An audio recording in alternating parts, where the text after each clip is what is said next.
Well, howdy, everybody. This is your boy, Melness Outdoors, coming at you with this here chicken health video. Now, this video is more tailored towards chickens. Some of this information can be used towards turkeys, pheasants, guineas, ducks, and so on. But this video, I'm just using my knowledge of the game fowl chicken and the big stock chicken and the old English banty chicken. Okay, now some health stuff that you need to know when you have chickens.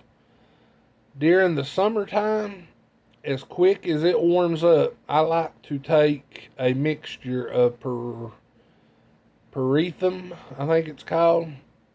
You can look it up. It's a lice killer. You mix it with water and you dunk the chicken in it. Dunk the whole chicken in the bucket of water. You want to wait until it warms up though, because you'll get your chicken sick if you do that and it's not warm. Now you're going to want to wear gloves and probably a face shield, because if they shake, they will get that on you, and that stuff stinks. You can't get it off of you. Got to wear it off, and it is a poison.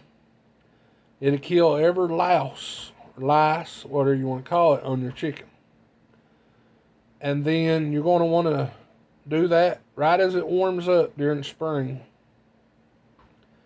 And then you're going to want to do it about the middle of the summer, and then you're going to want to do it right before it starts getting cold. That way you have no lice problems. And then you take the same mixture, put it in a spray bottle, and spray your cage. Spray your cage good, your roost pole, your nest boxes, put clean hay or straw or wood chips, whatever you put in your nest boxes. You want to clean them out and spray it down good. That will take care of your lice problem. If you do that, you will never have a lice problem. Something else you can use for lice in a pinch during the winter time. If you bring a chicken in, you get new chickens during the winter, and they got lice, you're going to look at their rear end and they're going to have white caked up stuff around their butt. Those is lice. You're going to want to get you some, what's it called? Seven dust, I think. Pretty sure it's called Seven Dust, used on the garden. You want to sprinkle that on his butthole, lift his wings up, put it under his wings. And that'll work in a pinch during the winter, because we use it during the winter if we have to. But we try not to bring new fowl in during the winter, because we can't dip them. I like dipping them. And in the same note, if you don't feel safe dipping your chicken, you could put that in that spray bottle that I was talking about, that mixture. And you can spray your chicken down real good. It works just as good. You just want to make sure you get under his wings and around his vent. Okay, that is step number 1 of caring for your chicken. Step number 2, worming. I like to worm as quick as it warms up with a Williams wormer peel, or a liquid wormer, or a pig swig, or you can get equine wormer. It's ivermectin base, comes in like a big syringe. You just squirt a little bit in his mouth. You're going to want to worm him with that, your first wormer. Then you're going to want to wait about a month, worm him with another wormer, a different wormer. That way the worms inside of them don't become resistant to the wormer you're using. And then that's your first month. When it warms up, I would say you're going to want to do that every 3 months. You're going to want to worm them. But a sure way to tell if your chicken has worms or lice, if you don't pick them up a lot, their head will be beet red if they ain't got worms and lice. If their head is white, they have worms or they're licey, or they're not getting enough sunlight. That is your 3 major deals with a white-headed chicken. Okay, now this next one is for coccidiosis. I think that's how you word it. It's where chicks mostly gets it. They have blood in their poop. Now, a sure way to take care of coccidiosis in chicks is to stop it before they get it. When you have your chicks, put you some apple cider vinegar in their drinking water every week. And that'll take care of coccidiosis. And the big chickens are the same way. They can get it. Just give them some apple cider vinegar in their water maybe once a week or twice a month or something. And that'll keep their digestive system good too. Let's see, something else I could hit on here. If you have a chicken that has scaly legs, scaly legs is usually a parasite that gets under the scale and makes it flake out, or you have them in a lot of mud and give them scaly legs. A good way to get rid of scaly legs, I've heard, I've never tried it, you can dip their legs in kerosene and it will kill the mites out, and then you'll have to pick the scales off as they start falling off. Or you can get a red scarlet lotion that you can put on them, and that is supposed to help. I've never had that problem, so I don't know for sure. That's just what I've been told the years that I've had chickens. If you have a chicken that's eating your eggs, a good way to take care of that is to put a fake egg in there, and they'll peck, peck, peck, and they can't crack it, and they usually stop. Or you can give them oyster shells because they're missing calcium in their diet. Or you can clip the tip of the beak off where it's flat and they have trouble busting eggs, but they can still eat. If you have a chicken that has a runny nose, get some Vetorex and just rub his whole head down with that Vetorex and drop a drop or two down his throat, and that'll work for most of the time colds. If you have a chicken that has a cold, runny nose, runny eyes, you can give him a Tylen 50 or LA 200 injectable. Works good. And if you have one that has CRD, you hold his nose and his mouth shut, bubbles will pop up in the corner of his eyes. Or if you just walk out there and you got a chicken that's got bubbles in his eyes, that's CRD. Chronic respiratory disease. Might as well kill the chicken because it's going to give it to all of them. Or if you want to try to treat it, you can give them Tylen 50 or LA 200 and hope for the best. But you want to make sure you bleach your cages down with a spray bottle of pure bleach or fitty bleach and water. Because I had it before and it's very contagious and it's very hard to get rid of. It took me a couple of years to totally get rid of it because it's in the ground. You're better off put some lime on the ground. Or, yeah, lime. I think I'm saying that right. Like you put in the garden. And you want to clean your cages out regularly. I like to dig the dirt up and put lime in the ground and move my chickens around. That helps keep diseases down. And you're going a good tip, and it's a lot of work, but it's a good tip, is bleach your water cups or your waterers out once a week with bleach water. That keeps diseases down, keeps slime down out of your water during summer, keeps algae from growing. Make sure you clean a clean feed.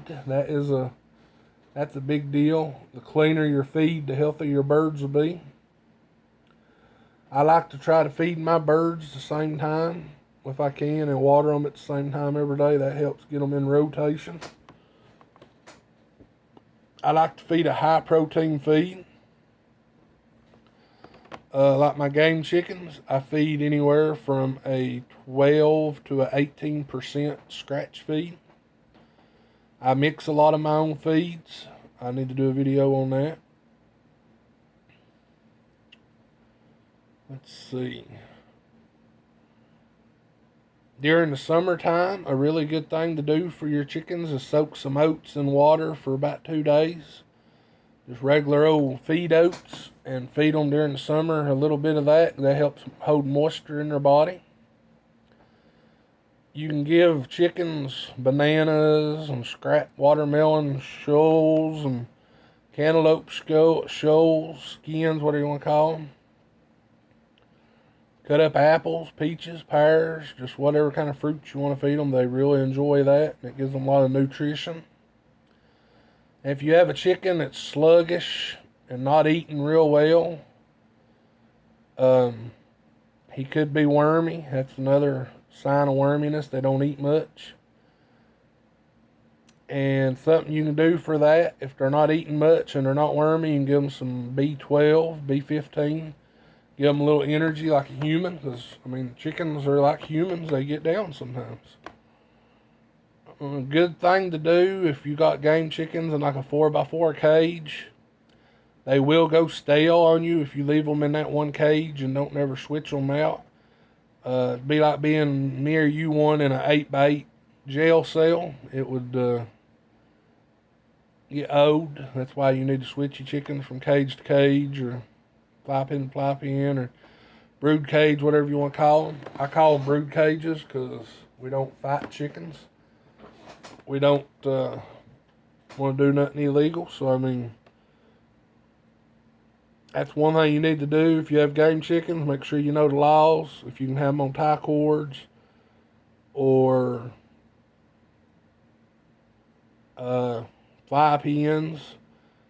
I don't know how all the states are. Some states may have a height restriction on their roost posts. I don't know. But I like to make my brood cages.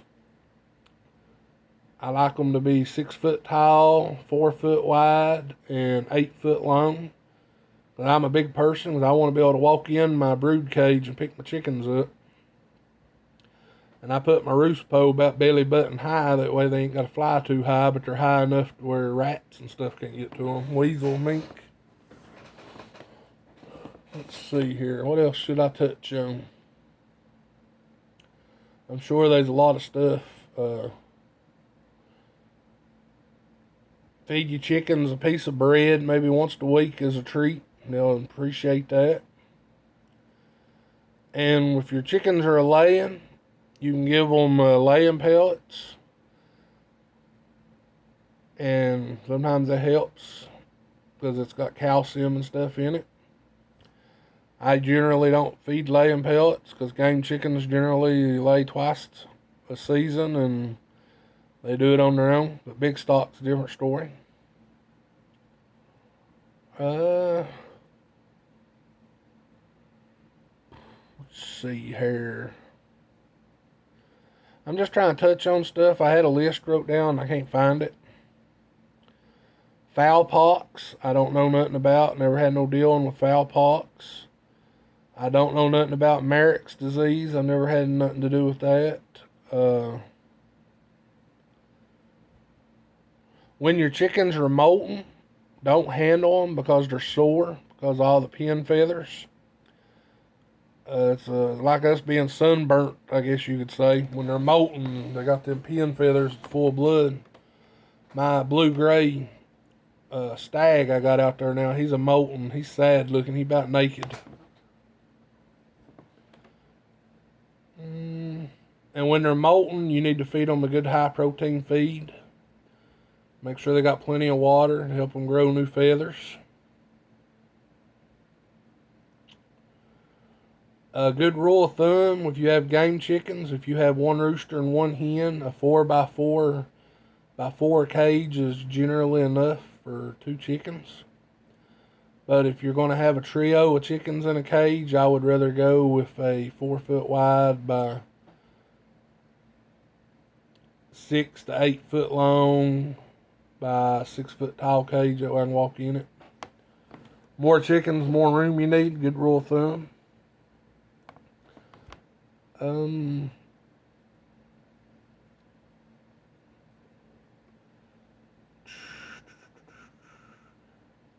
Fish.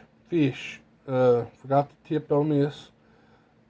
Tuna and stuff like that is really good. Jack Mac sardines is really good for chickens because it's high in oil and fat and stuff like that.